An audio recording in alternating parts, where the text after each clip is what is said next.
everyone! Welcome back again to my channel. So, Kalingap Edo, ready na bang muli na humarap sa pagiging isang leading man? Sabi nga nila, si Kalingap Edo is Pure Pascual ng Kalingap. Oh, di ba mga kasukay, mga Kalingap? Marami ba yung nag-aabang dito kay Kalingap Edo? Alam naman natin, no? Yung nakalipas. Pero, marami yung nagre-request at marami yung marami yung nililink dito kay Kalingap Edo. Eto, ayan sa ating thumbnail.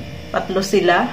Nandyan si Shermay, si Beyonce, at saka si Eden. Sino kaya sa kanila, mga kasukay, mga Kalingap? So, pag-uusapan po natin sa video na ito. Pero bago natin simulan yan, huwag niyo pong kakalimutang mag-subscribe al Santos Matubang, Kalingap Rob, at Edna Vlogs, at yung aking YouTube channel, Gandang Emmy. Sa mga hindi pa po nakapag-subscribe, please subscribe and please hit the notification bell para lagi po kayong updated sa aking mga ina-upload na mga reaction video.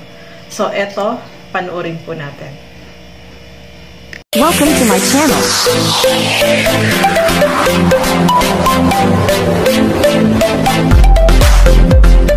So, mga kasukay, mga Kalingap, etong si Kalingap Edo is namimiss na ng karamihan, no?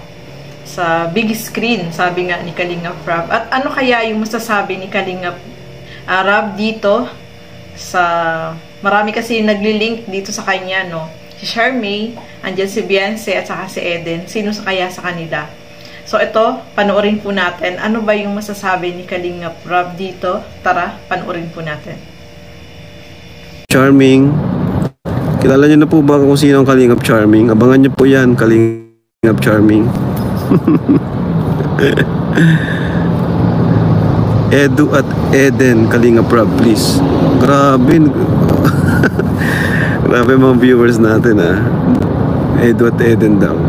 Alam niyo mga Kalingap, si Edu po ang ano yan. Si Edu ang makakapag-decide po niyan kung kailan siya muling haharap sa big screen. Kailan ulit sasabak? Kung kailan ulit sasabak sa big screen. Namimiss niya na ba ang leading man? Ang leading man ng Kalingap. Kaso sabi ni Arjun, siya daw yung leader ng Kalingap Charming. Kalingap Charming. Pahingay natin po muna. Yan. Si Edo po ang makakapag-decide niyan kung kailan siya sasabak sa big screen. Tanungin niyo po siya. Kalingap Edo, namimiss ka na namin sa big screen. Mga balat ni Eds. Baka naman, magkaroon ka na ng teleserye. Ayan. Masamain ng iba. Kasi yan po ay nakakatulong sa mga pabahay natin. Ano? Lahat po ay nakakatulong sa pabahay natin. Kasi tuloy-tuloy ang pabahay natin kahit hindi po natin binavlog. Yung pong kinanika ay halos nasa padar na po yung natapos. Di lang natin na-vlog. Mapunta po tayo doon ngayong week. Padar na po kagad. Dalawa po yung sabay, mga Kalingap. Dalawa po yung sabay na pinapabahay natin. Para lang po sa inyong kaalaman, Kaya sana wag man samain niya ang pampagood vibes natin. Part po yan ng ating charity. Kumbaga, style ko po yan sa aking pag-charity. Yan yung style ko. Kasi, diyan ko nagagamit yung talent ko, Diyan ko nagagamit yung talento natin sa pag-edit, pag-direct. Yan. Edu and Shermay. Naku, grabe. Oo. Ayan. Ayan mga narinig natin, Shermay, Edu and Beyonce. Ayan. Ayan mga naririnig natin, mga kapartner ni Edu. Ba talagang leading man? Maraming tinatambal. Maraming tinatambal. Parang Papa P or John Lloyd. Yan, John Lloyd.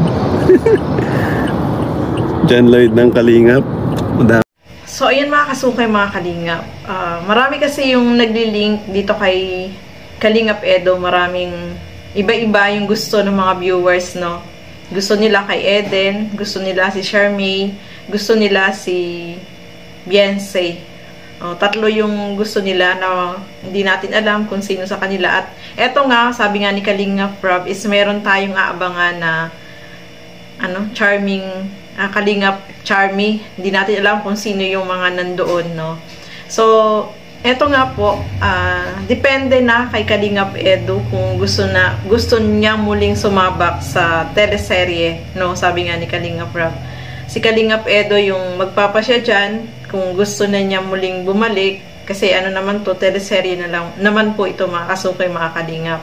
Walang seryosohan, no? Kumbaga, sabi nga ni Kalingap Rob, ginagawa niya itong mga ganitong teleserye para yung mga charity vlogs niya is makatulong, no, sa mga charity vlogs, kasi marami po siyang tinutulungan. At ngayon, 2 pabahay yung magkasabay kay Nika at saka kay Rose Ann. So, kailangan talaga na mayroong pang-sustain dun sa mga pabahay, kasi yung iba naman dyan, gaya ni Nika, sabi nga niya, is konti naman yung views niyan. So, talagang kailangan mayroong pang ibang source na pagkukuhaan ng revenue para yung mga pinapagawang bahay is mas lalo pang dumami, at saka yung pabahay na ginagawa naman is mga concrete naman. Although yung kay Nika po, mga kasukoy, mga Kalingap, is lang, half body, kasi hindi nila sariling lupa yun. So kung sariling lupa sana yun, din yun, concrete, kaso hindi, kaya lang, yung half body lang po, mga kasukoy. Maganda naman yung ginagawa ni Kalingap Rob na mga teleserye na ganyan, maraming napapasaya, at sana naman wag masamain po ng iba, kasi yung iba minamasama, kasi iba-iba yung isip ng tao, di ba? Iba-iba tayo ng opinion about dito, bakit may ganyan. Syempre itong teleserye naman po is pampagood vibes, no? Kaya nga po nilalagyan niya dyan sa harap, dun sa video, na for entertainment purposes lang, wag seryosohin, no? Kasi kumbaga parang nanonood tayo ng K-drama, hindi naman na kailangan seryoso, kasi pag nanood tayo ng pelikula, parang ganun, sa pelikula, sa mga yung sinusubaybayan natin ng mga telenovela, parang ganun, walang totohanan, no? Kumbaga pampagood vibes, at napapangiti tayo kapag mga ganito yung pinapanood natin, kasi yung pagcha-charity naman nila ni Kalingap Rob is tuloy-tuloy. Mas gusto niya, mas meron pang ibang, yung mga viewer ay hindi lang basta manunood dun sa mga tinutulungan niya. Mas maganda rin yung may mga ganyan na teleserye na sinusubaybayan tayo. Kaya ito nga, yung jump car, di ba? Ang dami na rin nag-aabang sa kanila, mga kasukay, mga Kalingap. So ganun din kay Kalingap Edo. Si Kalingap Edo na lang yung bahalang magpasya kung gusto na niya, or lang siya, hindi muna, 'di ba? Kasi naman po 'yan, teleserye, lang, wag seryosohin. Yun lang po 'yun, no. Although yung nangyari is na-in love siya dun sa kanyang kalab team, na hindi naman natin masisisi at dumating sa punto na gano'n, no. Pero tapos na po yun, move on na po tayo doon, mga kasukay, mga Kalingap. At ngayon, aabangan natin si Kalingap Edo kung kailan muli siya sasabak. Parang artista lang, no? Artista ng Kalingap, itong si Kalingap Edo. Leading man. Parang si Piolo Pascual lang, or sino ba? Si John Lloyd Cruz. Si John Lloyd Cruz, mga kasukay, mga Kalingap, no? Kahit sino yung itambal ay nag-hit yung mga pinapalabas na mga pelikula, no? So, ganun din si Kalingap Edo. Sino kaya sa kanila yung bagong magiging ka-partner o love team ni Kalingap Edo? So, just comment down below kung sino po yung gusto ninyo. Comment lang po, no, mga kasukay, mga Kalingap. Ito yung pampagood vibes, at alam naman natin na kahit tayong mga viewer is talagang napapasaya dito sa ating mga pinapanood.